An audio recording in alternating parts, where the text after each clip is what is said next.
Et salut, donc c'est Ben du blog tradingdebutant.com.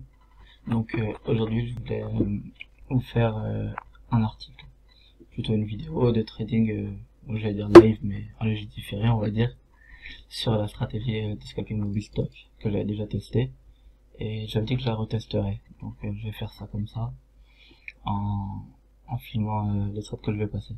Donc pour rappel, cette stratégie elle était basée sur un livre.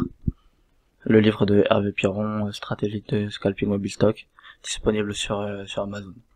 La première fois que je l'avais testé, franchement c'était pas gagnant. Donc là ce que je vais faire c'est que je vais recommencer. Je pars sur un compte tout neuf. Toujours chez le broker Honda, c'est toujours les mêmes comptes. Ils ont un spread je dirais plus ou moins correct, c'est pas terrible mais bon. On va faire ça comme ça. Donc la stratégie c'est avec une moyenne mobile de 200 périodes et un stochastique. Donc avec des réglages classiques pour stochastique, 5-3-3, stop loss à 5 pips, take profit entre 2 et 4 pips, donc on va faire 3 pips et on va voir ce que ça donne pour cette fois.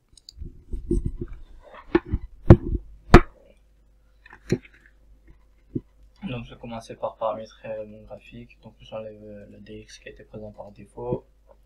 Je mets une moyenne mobile à 200 périodes. Je vais la mettre en rouge. Et légèrement plus grosse. Voilà. Comme ça. Je vais supprimer celle-là. On va rajouter un stochastique en 5-3-3. Tac, c'est un oscillateur. Stochastique. Tac. Pareil, légèrement plus gros.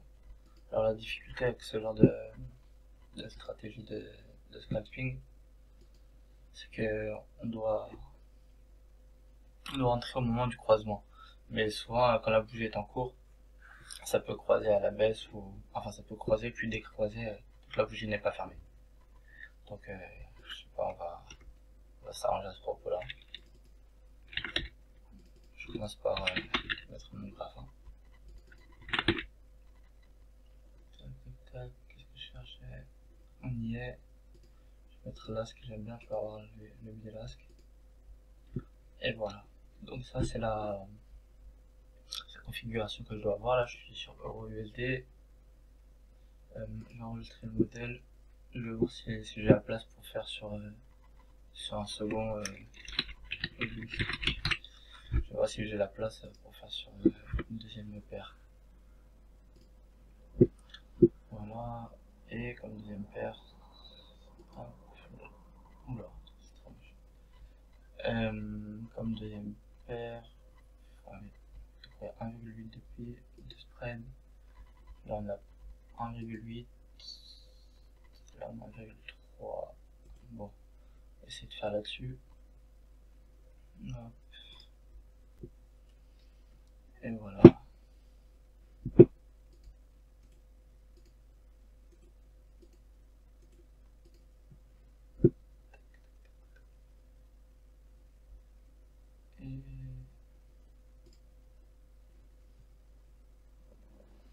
Et voilà, donc maintenant le but ce sera de trouver la moyenne, de prendre les le but ce sera de prendre les vents au moment puisque la moyenne mobile est baissière lorsque le stochastique croise à la baisse dans cette zone là, la zone de surachat. Et là là déjà je suis pas, voilà. Donc là la moyenne mobile elle est plate, c'est trop ennuyant. Moi je crois qu'on va rester juste sur EURUSD.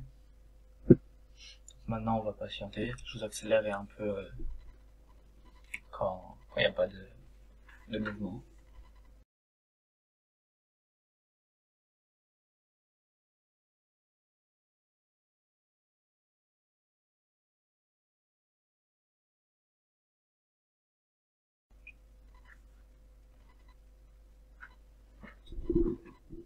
Bon, tant qu'il n'y a pas de mouvement, je vais en profiter pour vous demander si vous aimeriez que je teste d'autres stratégies plutôt de scalping, parce que je ne me vois pas faire une vidéo qui durera toute la journée. Mais si vous avez d'autres stratégies de scalping, soit me faire tester, ou moi si j'en trouve d'autres à vous proposer, puisque j'en ai pas mal sous la main honnêtement. Donc si vous aimez bien ce genre de vidéo, dites-le moi. Même si forcément c'est un peu lent quand il n'y a pas de mouvement.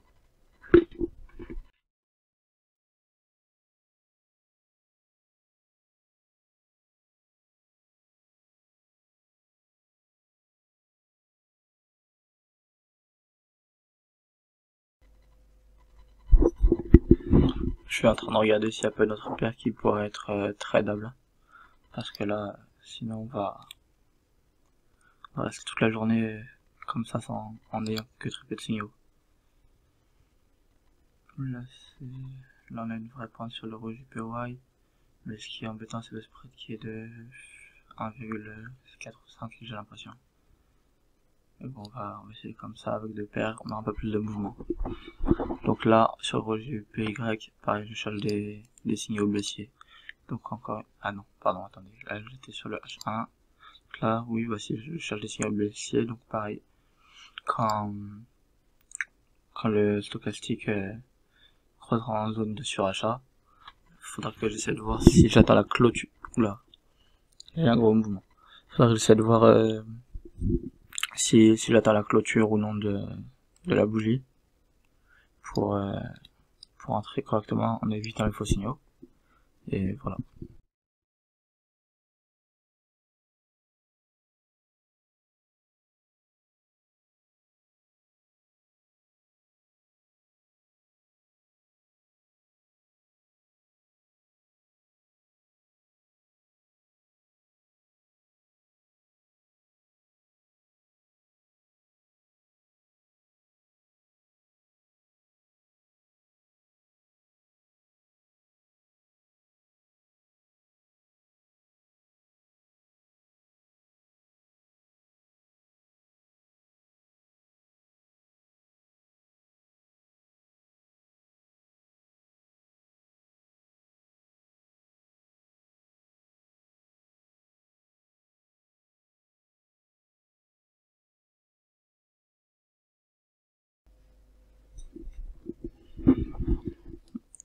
Bon, là on cherche toujours des ventes sur EURUSD. On peut voir que la moyenne mobile est baissière.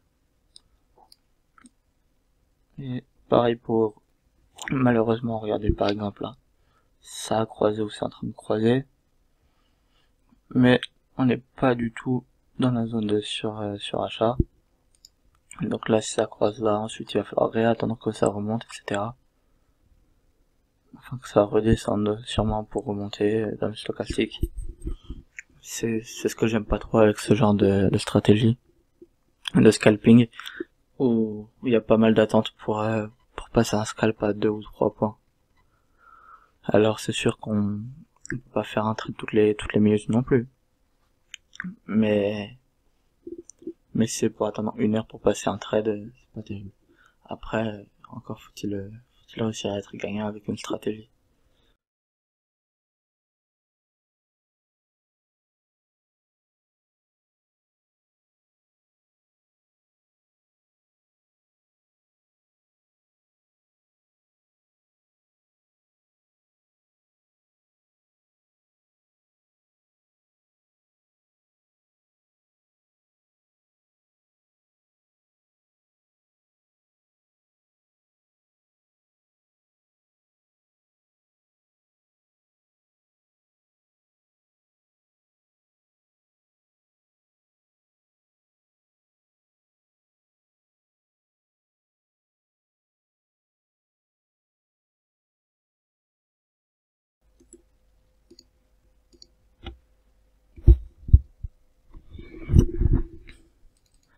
Là, ce que je fais, c'est que je contrôle la volatilité un peu des cours. Donc on peut voir que sur EURUSD, la moyenne est de 3, enfin on est sur du 3 pips à peu près de volatilité. Et pareil sur le euro JPY.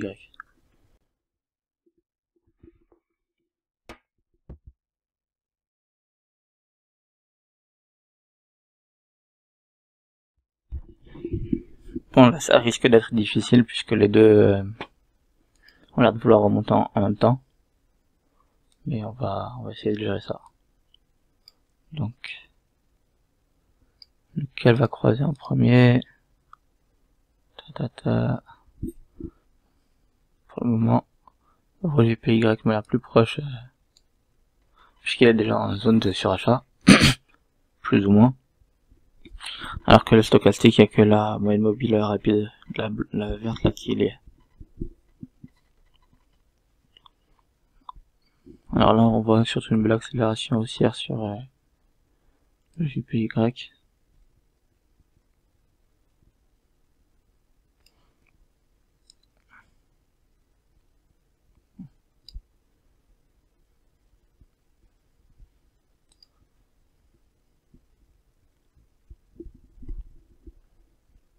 Là, par exemple, je peux pas entrer, je suis pas en zone de surachat. Même si ça croise ici, je rentrerai pas. Là, par contre, c'est intéressant sur le JPY. Donc, on va se concentrer.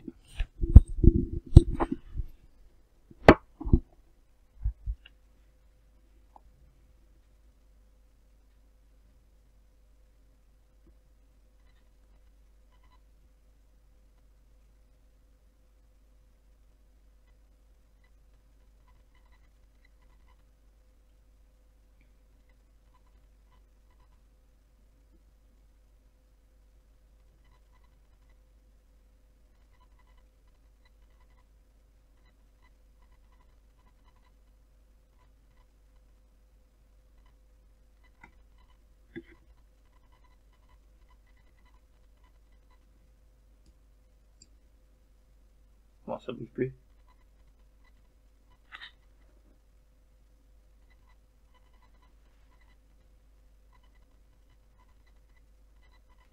Là, par exemple, c'est croisé, mais je vais pas rentrer.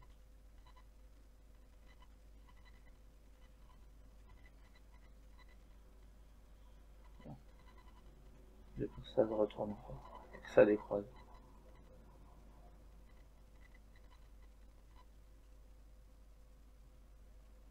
Ouais. Ah zut. Le faille. Voilà. TP. 3 pips. Stop loss, on va le mettre un peu. Voilà, 6 pips, c'est très bien. J'ai un bon spread quand même. Donc il n'y a plus qu'à attendre. Première position au bout de 20 quelques minutes de trading.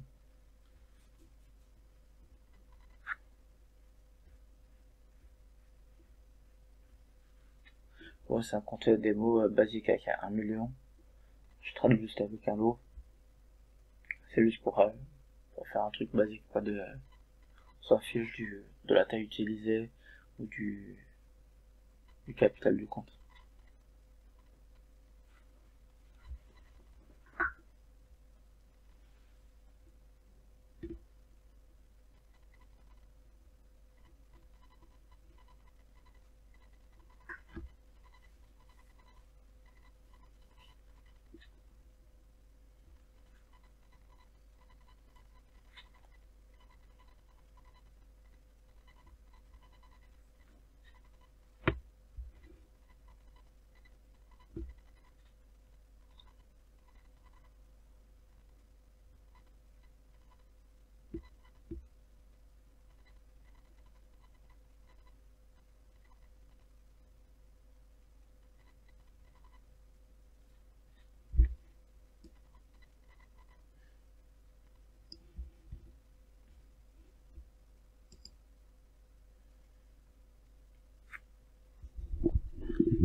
Le stop loss et le take profit sont toujours là. On commence à se rapprocher dangereusement du stop loss par contre.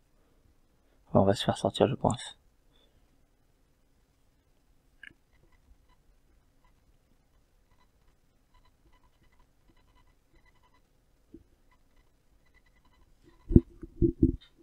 Bon, après, on peut pas juger une méthode sur quelques trades. Hein.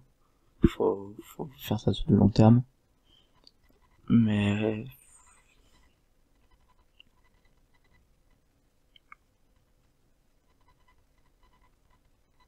Mais voilà, cette méthode elle a pas l'air, enfin, jusqu'à maintenant, est-ce que j'ai pu la tester, donc là c'est la deuxième fois.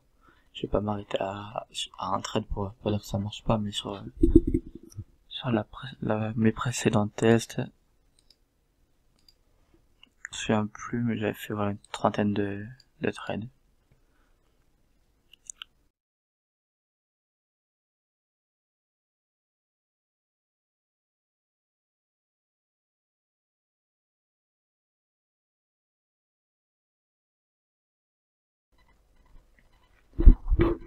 Alors là, on va peut-être avoir des possibilités.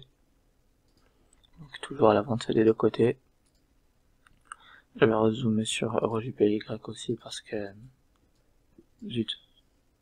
Oh, pardon, faute manip. Ouais, parce que faut bien pouvoir voir le moment où ça croise. Mais comme je disais, c'est pas très simple de faire un croisement d'une minute parce que une bougie qui part vers le haut fera remonter le stochastique.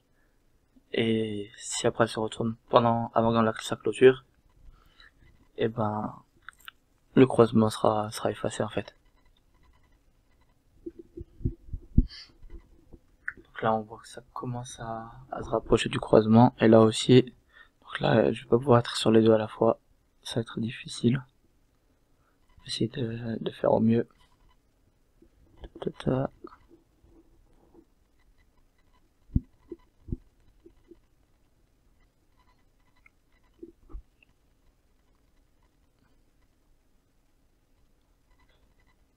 Les deux vont croiser en même temps, je crois. C'est lequel je vais faire au mieux. Là je prends SL, plus de 5 pips pour le spread. TP A3. Voilà. Là ça je peux peut-être avoir les deux.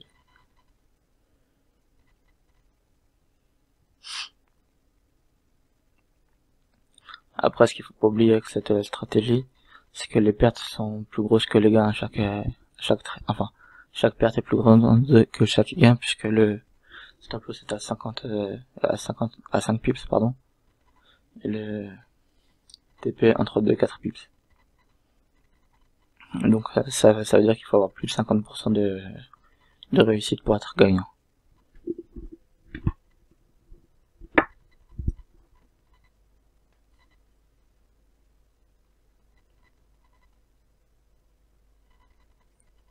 EuroJPY, ça a croisé, et voilà exactement ce qui s'est passé. C'était croisé, et ça a fait demi-tour pour remonter, et finalement ne pas croiser. Là on va faire attention.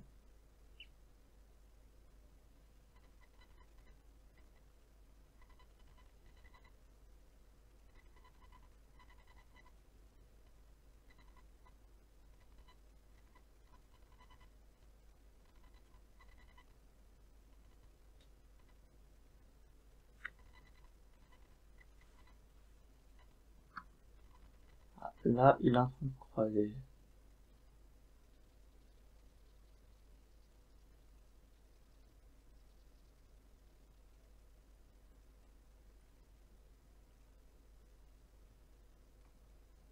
Je vais essayer d'attendre la clôture s'il part pas trop fort.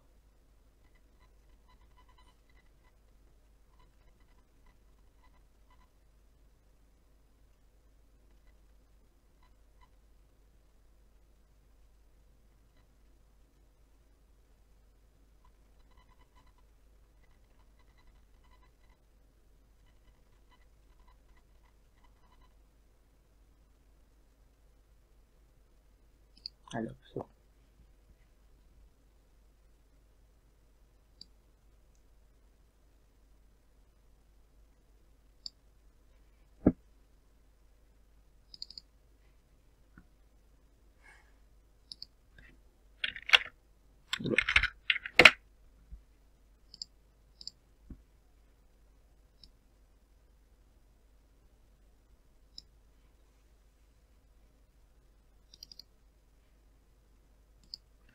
Pardon, petite erreur.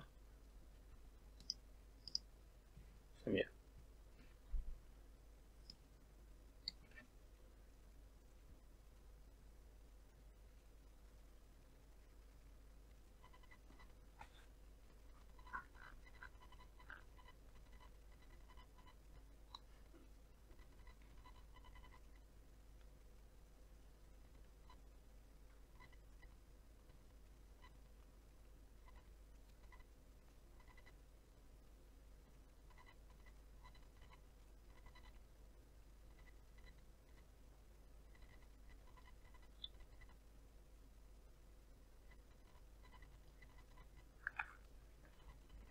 Bon, là, sur EURUSD, je crois plus tellement.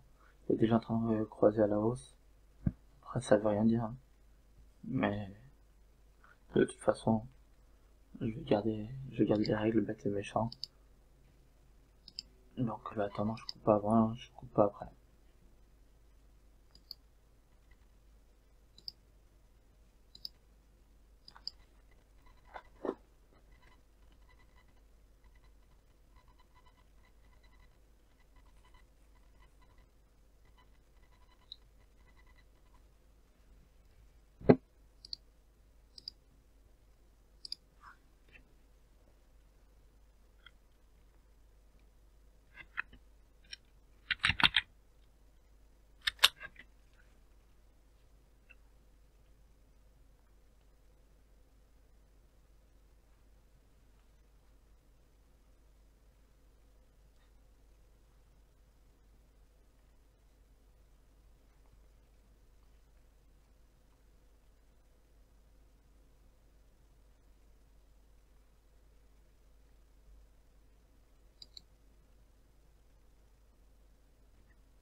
Ah.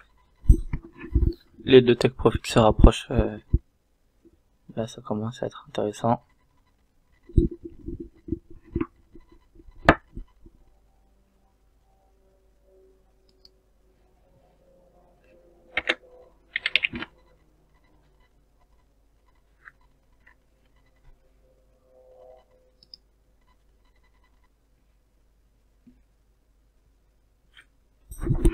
Premier tech profit touché sur EuroJPY. Maintenant, Euro USD.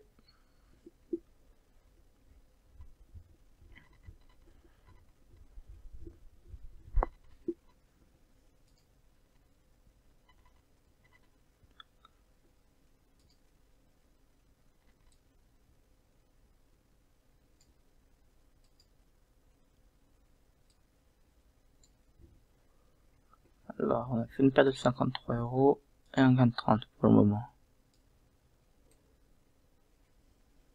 Et le deuxième se rapproche. Voilà. Deuxième gain de 30 €. Normalement, on repasse positif.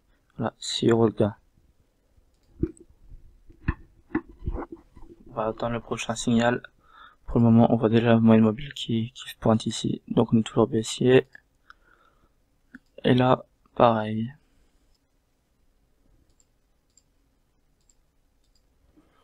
Par contre, on va être là 48 minutes. Je sais pas si je vais rester encore très longtemps.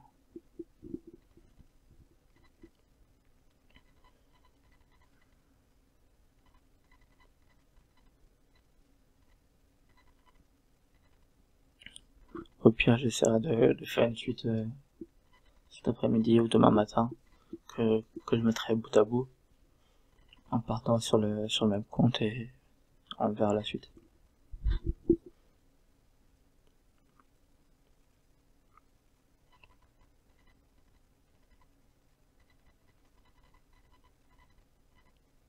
Ouais, on va faire ça, je vais essayer de vous faire une suite plus tard. Là, je vais m'arrêter là. Et donc, si je fais une suite, bah je la colle derrière, et si je fais pas de suite, je peux vous demander de vous abonner à la chaîne. Vous pourrez avoir les vidéos au moins quelques heures à l'avance, puisque je les poste toujours sur YouTube avant de les intégrer au blog et avant de les envoyer sur Facebook aussi. Et sinon, bonne continuation dans le trading. Salut, c'est Ben du blog tradingdebutant.com. Donc je reviens sur cette deuxième partie de la vidéo. Bon, j'ai eu un petit problème en fait, c'est que j'ai tradé 1 heure cet après-midi environ, en utilisant toujours la méthode du stock. Mais j'ai perdu 45 minutes de la vidéo. Pendant ces 45 minutes, j'ai passé 4 trades. Donc c'est les 4 trades que je vous ai affichés dans l'historique là. Donc sur ces 4 trades, il y en a eu un gagnant. Donc à 3 pips comme d'hab. Et 3 perdants à 6 pips. Donc on a perdu 6 pips donc. Non. Pardon, on a perdu 3 x 6, 18, donc 15 pips. Et ouais, parce que le problème c'est que j'ai pas envie de tout refaire. Sinon je vais mettre en 5 minutes à trader comme ça. En plus vous aurez un trou dans l'historique, ce sera pas intéressant. Donc cette partie de la vidéo, je vais sûrement la caler entre en fait à la place des 4 trades là, donc à la place des 45 minutes.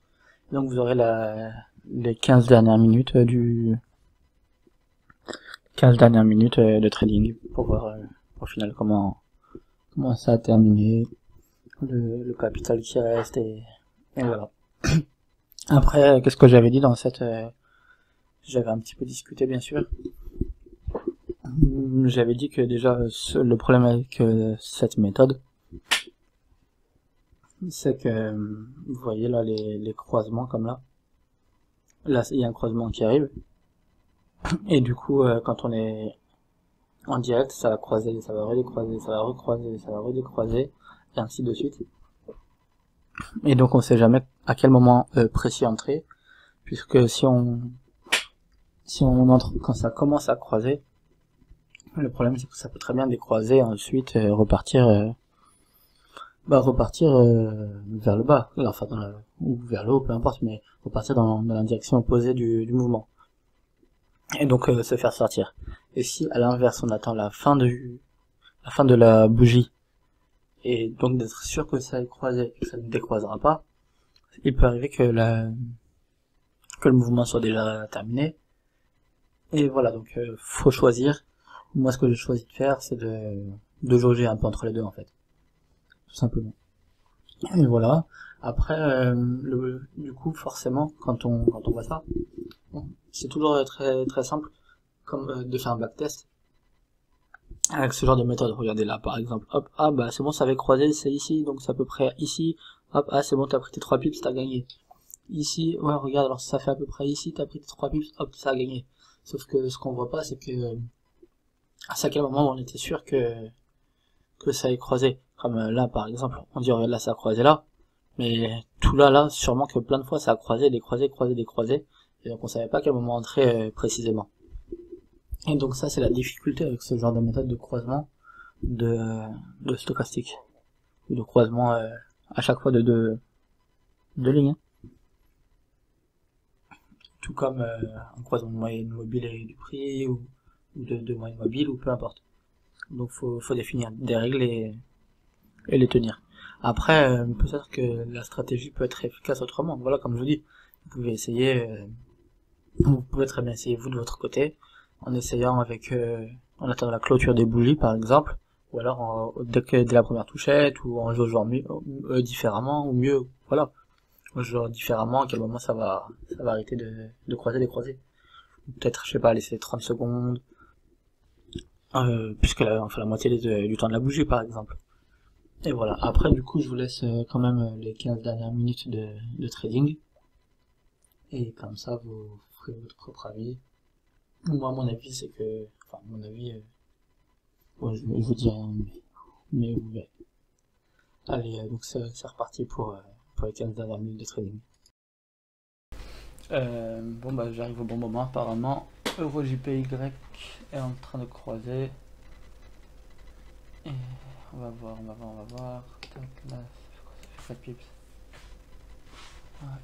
Moi là, j'entre. Après cette ou ces deux positions là, j'arrête par contre. Voilà. Là le croisement a bien été effectué. On est dans la méthode. Voilà, TP SMI. Maintenant, USD JPY.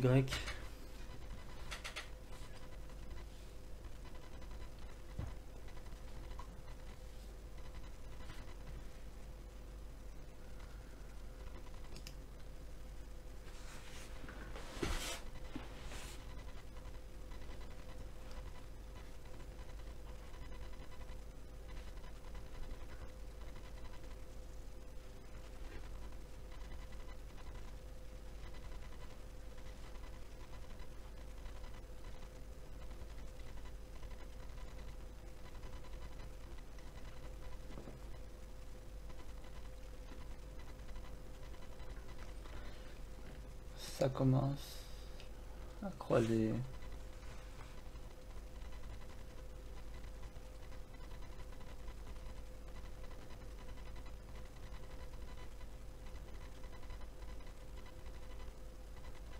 On est sorti à droite.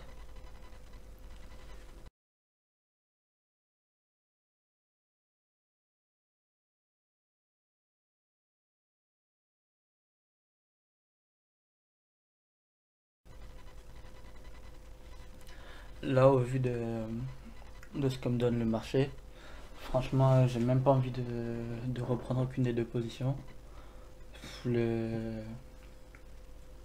Ici, là, on peut voir que les cours sont largement sous la moyenne mobile. Donc, ça me donne pas envie d'entrer déjà. En plus de ça, quand je vois ce mouvement-là, que je vois ce signal là, je me dis que ça peut être à peu près le même. Et là, c'est pareil. Du coup, si je m'en tiens juste à la méthode, je rentre là. Mais bon, bah, on va s'en tenir juste à la méthode. Ça croisé, je rentre. Je suis un peu loin. Tac. Là, je fais combien? Voilà. Mais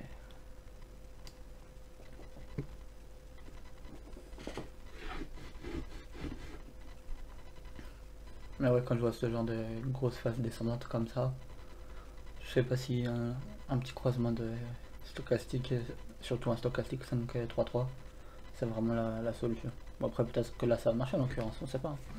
Mais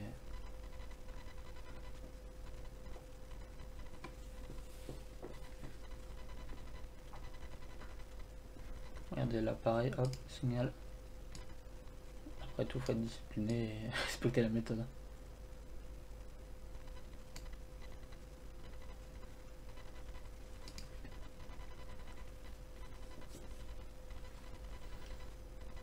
Donc là, ça fait 2.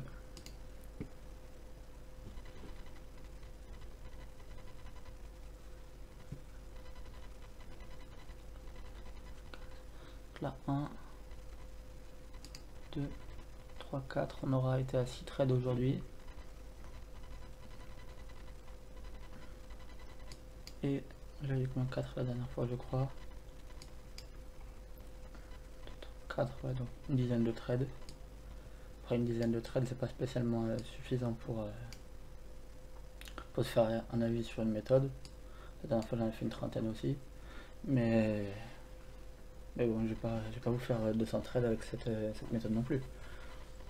Mais en tout cas, je voulais juste rajouter un bémol. C'est que peut-être que là, tel quel, en suivant la méthode de la manière dont je l'ai faite, ça va fonctionner ou pas. Mais après, il y a plusieurs, on peut tester en entrant en position dès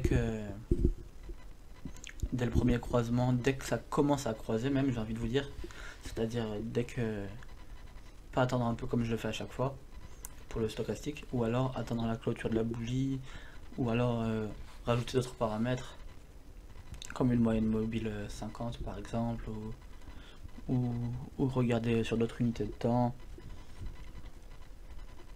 Je veux pas juste dire que cette méthode ne fonctionne pas. Là, telle quelle, de la manière dont je l'ai testé, c'est-à-dire en essayant d'attendre un peu à chaque fois quand le stochastique croise, décroise, croise, décroise, essayer de bien jauger mon entrée en position. Là, telle quelle, ouais. Si on fait le 2 gains, là, ça va faire 60 $ de plus, donc on aurait été perdant sur ces 10 trades là. Mais il y a peut-être moyen d'en faire quelque chose quand même. Ça, vous pouvez le tester vous-même. Essayez de voir avec cette méthode ou une autre. Et voilà. Bon, j'aimerais bien que ces trades clôture en gain quand même.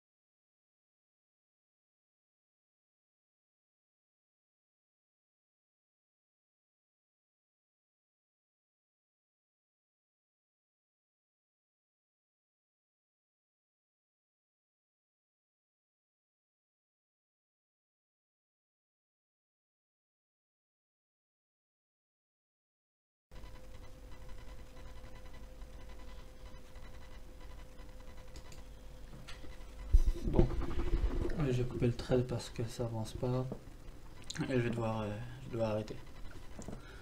Du coup, on est à 100.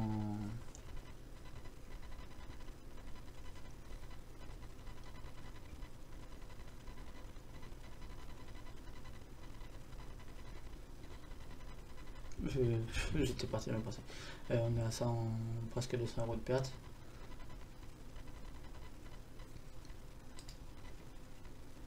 Bon, voilà.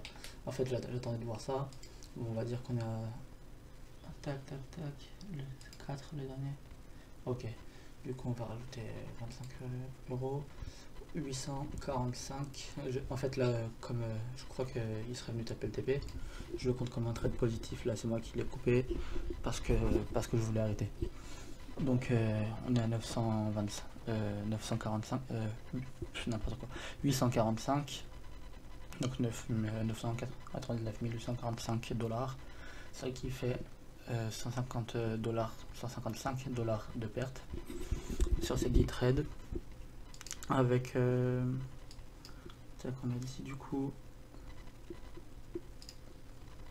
il y a 1, 2, 3, 4, 5 trades perdants et 5 trades gagnants. Voilà. Donc cette méthode, soit elle est améliorée, soit essayée différemment par rapport au croisement, comme je vous disais. Et voilà. Envoyez-moi les méthodes que vous voulez que je teste. Des méthodes de scalping par contre, parce que je vais pas filmer toute ma journée non plus. Et surtout, si vous me demandez du swing, avant de vous faire une dizaine de trades, il me faudra bien un an. Enfin, j'abuse un peu, mais vous avez compris l'idée. Qu'est-ce que je voulais vous dire d'autre? Non, c'est bon. Du coup, ouais, bah, passez de bons trades. Et ouais, je vous dis à la prochaine. Allez, ciao.